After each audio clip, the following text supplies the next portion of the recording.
വ്യാപാര കരാറിന്റെ fact sheet പുറത്തുവിട്ടിരിക്കുകയാണ് white house. എന്നാൽ ഫെബ്രുവരി 6 പുറത്തിറക്കിയ സംയുക്ത പ്രസ്താവനയിൽ പരാമർശിക്കാത്തതിനാൽ വൈറ്റ് ഹൌസ് വസ്തുപത്രത്തിലെ ചില പയറുവർഗ്ഗങ്ങൾ എന്ന പരാമർശം ശ്രദ്ധേയമാണ്. അമേരിക്കൻ ഉൽപ്പന്നങ്ങളും ചില പയറുവർഗ്ഗങ്ങൾ ഉൾപ്പെടെയുള്ള വൈവിധ്യമാർന്ന ഭക്ഷ്യ കാർഷിക ഉൽപ്പന്നങ്ങളുടെയും ഇറക്കുമതി തീരുവ ഇന്ത്യ ഒഴിവാക്കുകയോ കുറയ്ക്കുകയോ ചെയ്യുമെന്ന് വ്യക്തമാക്കുന്ന ഫാക്ട് ഷീറ്റാണ് വൈറ്റ് ഹൌസ് പുറത്തുവിട്ടിരിക്കുന്നത്.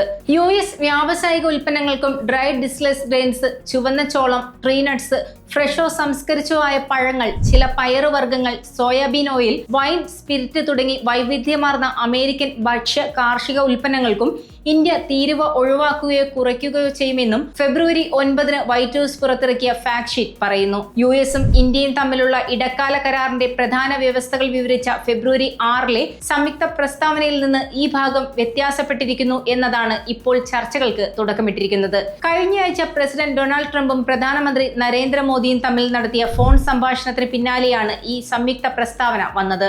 ഫെബ്രുവരി 8 ഭോപ്പാലിൽ വാർത്താ സമ്മേളനത്തെ അഭിസംബോധന ചെയ്ത കേന്ദ്ര കൃഷി മന്ത്രി ശിവരാജ് സിംഗ് ചൗഹാൻ പറഞ്ഞത് ഗോതമ്പ്, ചോളം, അരി, ഉരുളക്കിഴങ്ങ്, ഉള്ളി, പയർ, ബീൻസ്, വെള്ളരിക്ക, മഷ്റൂം, പയറുവർഗ്ഗങ്ങൾ, ഓറഞ്ച്, മുന്തിരി, സ്ട്രോബെറി തുടങ്ങിയവ ഇന്ത്യയിലേക്ക് വരില്ലെന്നാണ്. എന്നാൽ കേന്ദ്ര വാണിജ്യ മന്ത്രി പീയൂഷ് ഗോയൽ ശനിയാഴ്ച മാധ്യമങ്ങളെ കണ്ടപ്പോൾ അമേരിക്കയിൽ നിന്ന് വർഷങ്ങളായി ഇറക്കുമതി ചെയ്യുന്നതും തീരുവ കുറയ്ക്കുന്നതുമായ ഇനങ്ങളുടെ കൂട്ടത്തിൽ പരിപ്പ് ഉൾപ്പെടുത്തിയിരുന്നു. UPA സർക്കാരിന്റെ കാലം മുതൽ കഴിഞ്ഞ 20 വർഷമായി ഇന്ത്യ ചില സാധനങ്ങൾ ഇറക്കുമതി ചെയ്യുന്നുണ്ട്. പിസ്ത, വാൽനട്ട്, ബദാം, പരിപ്പ് എന്നിവ വർഷങ്ങളായി അമേരിക്കയിൽ നിന്ന് ഇന്ത്യയിലേക്ക് കയറ്റുമതി ചെയ്യുന്നു. ഇവയിൽ ചില ഇനങ്ങൾക്ക് ഘട്ടം ഘട്ടമായുള്ള തീരുവ ഒഴിവാക്കൽ അനുവദിച്ചിട്ടുണ്ടെന്നാണ് ഗോയൽ പറഞ്ഞത്. ലോകത്തിലെ പ്രധാന സമ്പദ് വ്യവസ്ഥകളിൽ അമേരിക്കയ്ക്ക് മേൽ ഏറ്റവും ഉയർന്ന തീരുവ ചുമത്തുന്ന രാജ്യങ്ങളിലൊന്നാണ് ഇന്ത്യയെന്നും കാർഷിക ഉൽപ്പന്നങ്ങൾക്ക് ശരാശരി 37%, ചില വാഹനങ്ങൾക്ക് 100%-ലധികവും തീരുവയുണ്ടെന്നും വൈറ്റ് ഹൌസ് റിപ്പോർട്ട് ചൂണ്ടിക്കാട്ടുന്നു. ഇനി ഡീൽ എന്താണെന്ന് നമുക്ക് നോക്കാം. ആദ്യത്തേത് താരിഫ് കുറയ്ക്കുന്നതാണ്. അമേരിക്ക ഇന്ത്യക്കുള്ള താരിഫ് 50 മുതൽ 18% വരെ കുറയ്ക്കും. പല ഘട്ടങ്ങളിലായിരിക്കും ഇത് പ്രാബല്യത്തിൽ വരിക.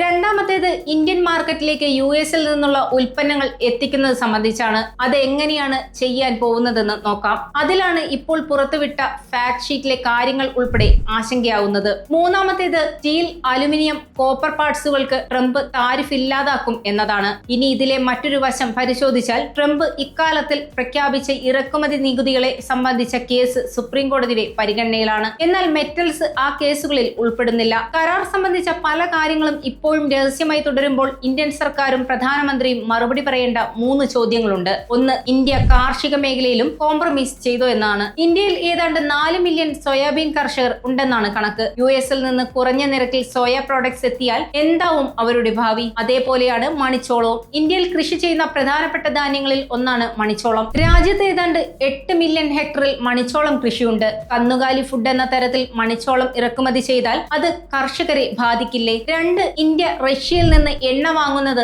നിർത്തിയോ എന്നതാണ്. ഇപ്പോഴും ഇക്കാര്യത്തിൽ കൃത്യമായ ഉത്തരം സർക്കാർ നൽകിയിട്ടില്ല. 3, എന്തെല്ലാമാണ് ഇന്ത്യ ഇറക്കുമതി ചെയ്യാൻ ആലോചിക്കുന്നത് എന്നതാണ്. രാജ്യത്തെ ഒന്നാകെ പലവിധത്തിൽ ബാധിക്കാൻ ഇടയുള്ള കരാറിനെ കുറിച്ച് വൈറ്റ് ഹൌസ് പുറത്തുവിടുന്ന രേഖകളിലൂടെയല്ല ജനം അറിയേണ്ടത്. അത് വിശദീകരിക്കുവാനുള്ള ബാധ്യത ഇന്ത്യൻ സർക്കാരിനാണ്.